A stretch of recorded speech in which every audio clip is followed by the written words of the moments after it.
prize at the cattle show. Chapter 9 Cloistered. Cosette continued to hold her tongue in the convent. It was quite natural that Cosette should think herself Jean Valjean's daughter.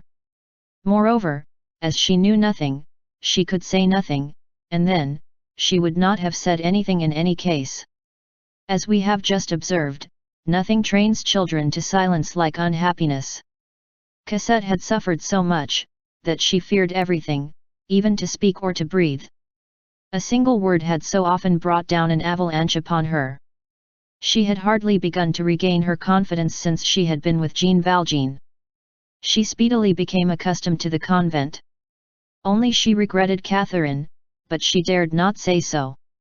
Once, however, she did say to Jean Valjean, "Father, if I had known, I would have brought her away with me." Cosette had been obliged, on becoming a scholar in the convent, to don the garb of the pupils of the house. Jean Valjean succeeded in getting them to restore to him the garments which she laid aside. This was the same morning suit which he had made her put on when she had quitted the Thénardier's inn. It was not very threadbare even now. Jean Valjean locked up these garments, plus the stockings and the shoes, with a quantity of camphor and all the aromatics in which convents abound, in a little valise which he found means of procuring. He set this valise on a chair near his bed, and he always carried the key about his person. "Father," Cosette asked him one day, "what is there in that box which smells so good?"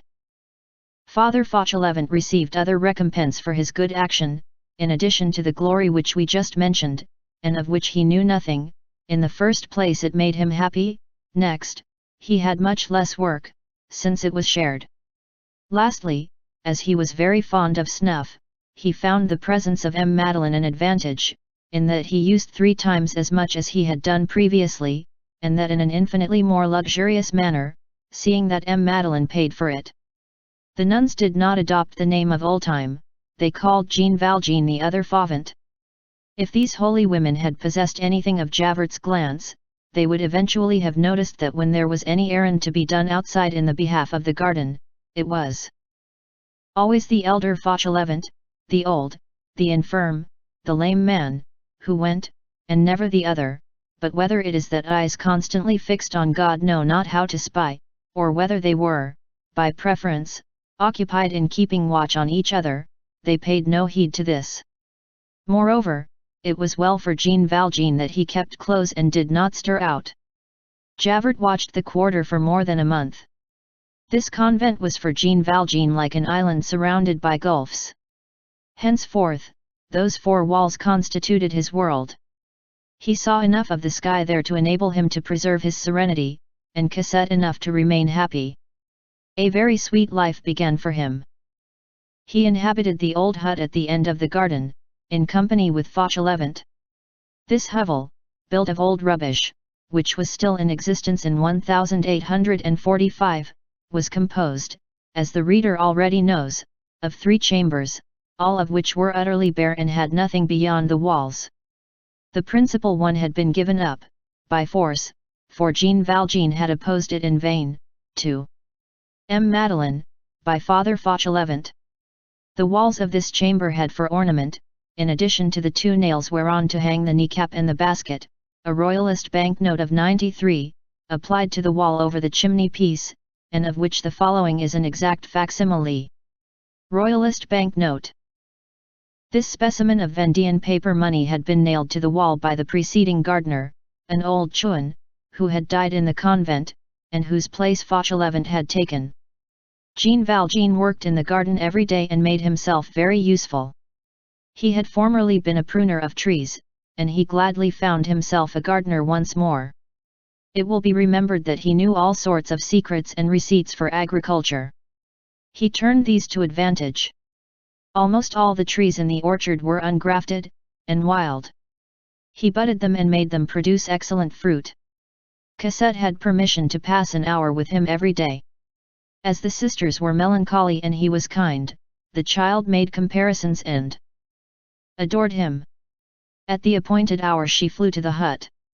When she entered the lowly cabin, she filled it with paradise.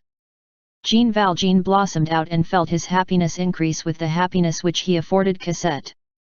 The joy which we inspire has this charming property, that, far from growing meager, like all reflections, it returns to us more radiant than ever. At recreation hours, Jean Valjean watched her running and playing in the distance, and he distinguished her laugh from that of the rest.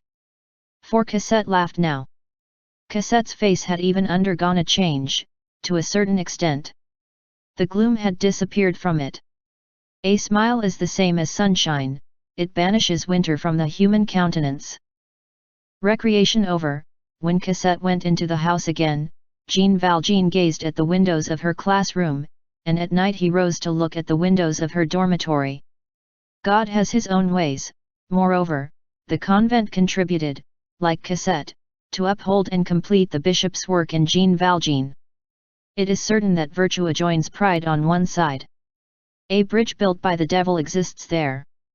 Jean Valjean had been, unconsciously, perhaps, tolerably near that side and that bridge, when Providence cast his lot in the convent of the Petit Picpus.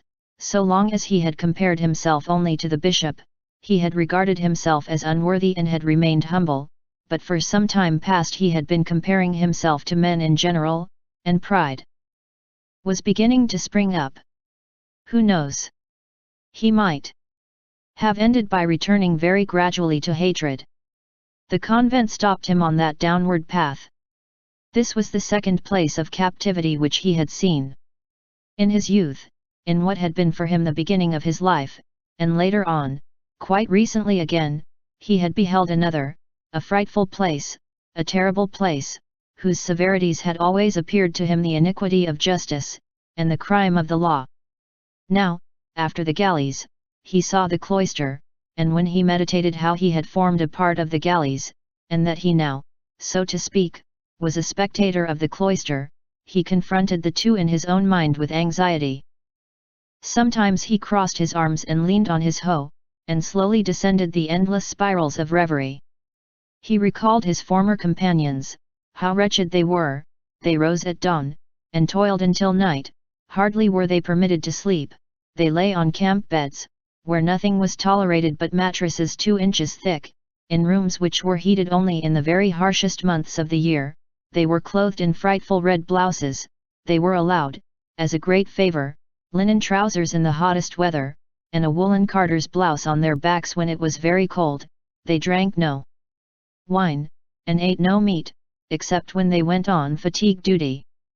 They lived nameless, designated only by numbers, and converted, after a manner, into ciphers themselves, with downcast eyes, with lowered voices, with shorn heads, beneath the cudgel and in disgrace.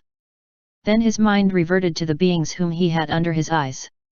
These beings also lived with shorn heads, with downcast eyes, with lowered voices, not in disgrace, but amid the scoffs of the world, not with their backs bruised with the cudgel, but with their shoulders lacerated with their discipline.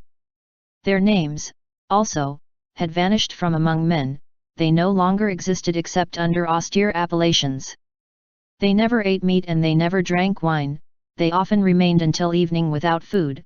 They were attired, not in a red blouse, but in a black shroud, of woolen, which was heavy in summer and thin in winter, without the power to add or subtract anything from it, without having even, according to the season, the resource of the linen garment or the woolen cloak, and for 6 months in the year they wore serge chemises which gave them fever.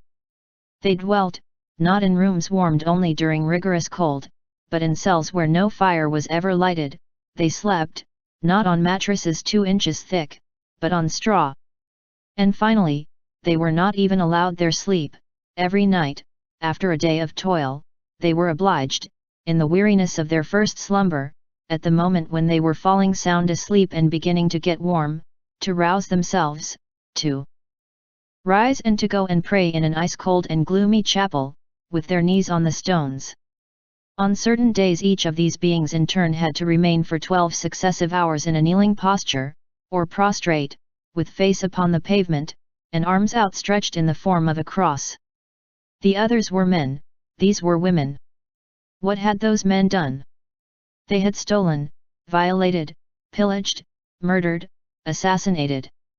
They were bandits, counterfeiters, poisoners, incendiaries, murderers, parricides.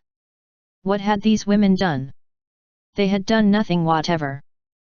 On the one hand, highway robbery, fraud, deceit, violence, sensuality, homicide, all sorts of sacrilege, every variety of crime; on the other, one thing only, innocence. Perfect innocence, almost caught up into heaven in a mysterious assumption, attached to the earth by virtue, already possessing something of heaven through holiness. On the one hand, confidences over crimes, which are exchanged in whispers; on the other, the confession of faults made aloud. And what crimes? And what faults?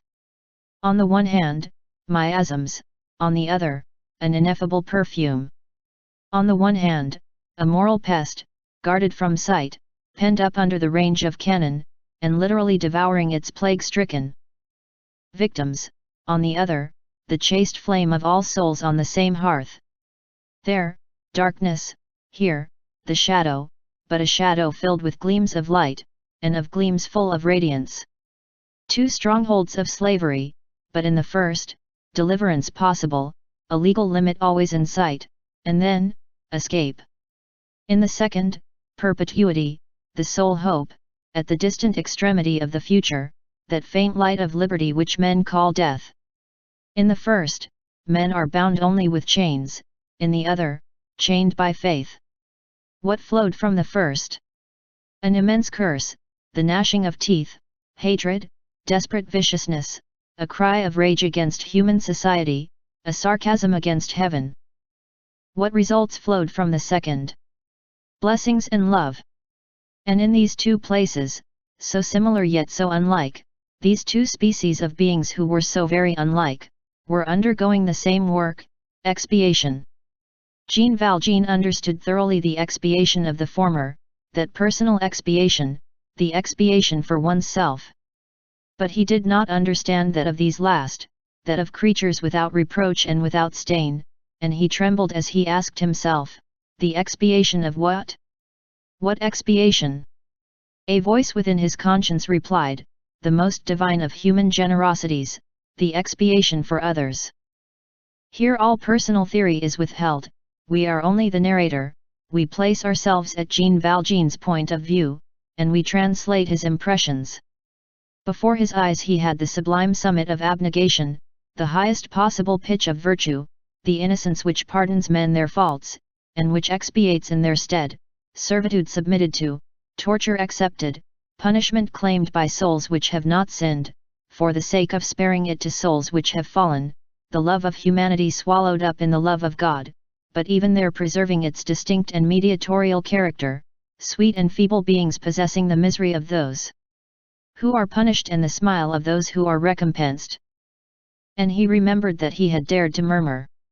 Often, in the middle of the night, he rose to listen to the grateful song of those innocent creatures weighed down with severities, and the blood ran cold in his veins at the thought that those who were justly chastised raised their voices heavenward only in blasphemy, and that he, wretch that he was, had shaken his fist at God. There was one striking thing which caused him to meditate deeply, like a warning whisper from Providence itself, the scaling of that wall, the passing of those barriers, the adventure accepted even at the risk of death, the painful and difficult ascent, all those efforts even, which he had made to escape from that other place of expiation, he had made in order to gain entrance into this one.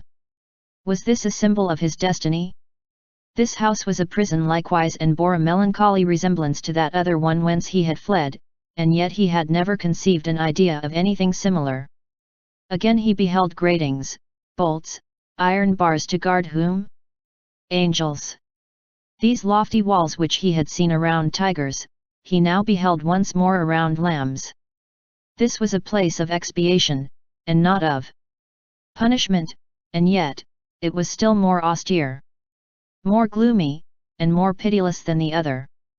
These virgins were even more heavily burdened than the convicts. A cold, harsh wind, that wind which had chilled his youth, traversed the barred and padlocked grating of the vultures. A still harsher and more biting breeze blew in the cage of these doves. Why? When he thought on these things, all that was within him was lost in amazement before this mystery of sublimity. In these meditations, his pride vanished. He scrutinized his own heart in all manner of ways, he felt his pettiness, and many a time he wept. All that had entered into his life for the last 6 months had led him back towards the bishop's holy injunctions, cassette through love, the convent through humility. Sometimes at eventide, in the twilight, at an hour when the garden was deserted, he could be seen on his knees in the middle of the walk which skirted the chapel, in front of the window through which he had gazed on the night of his arrival, and turned towards the spot where, as he knew, the sister was making reparation, prostrated in prayer. Thus he prayed as he knelt before the sister. It seemed as though he dared not kneel directly before God.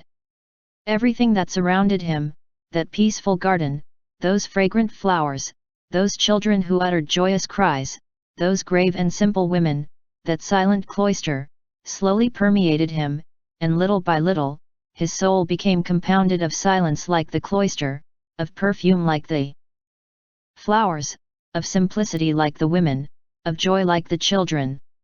And then he reflected that these had been 2 houses of God which had received him in succession at 2 critical moments in his life, the first, when all doors were closed and when human society rejected him, the second, at a moment when human society had again set out in pursuit of him, and when the galleys were again yawning, and that, had it not been for the first, he should have relapsed into crime, and had it not been for the second, into torment. His whole heart melted in gratitude, and he loved more and more. Many years passed in this manner. Cassette was growing up. The end of Volume 2 Cassette.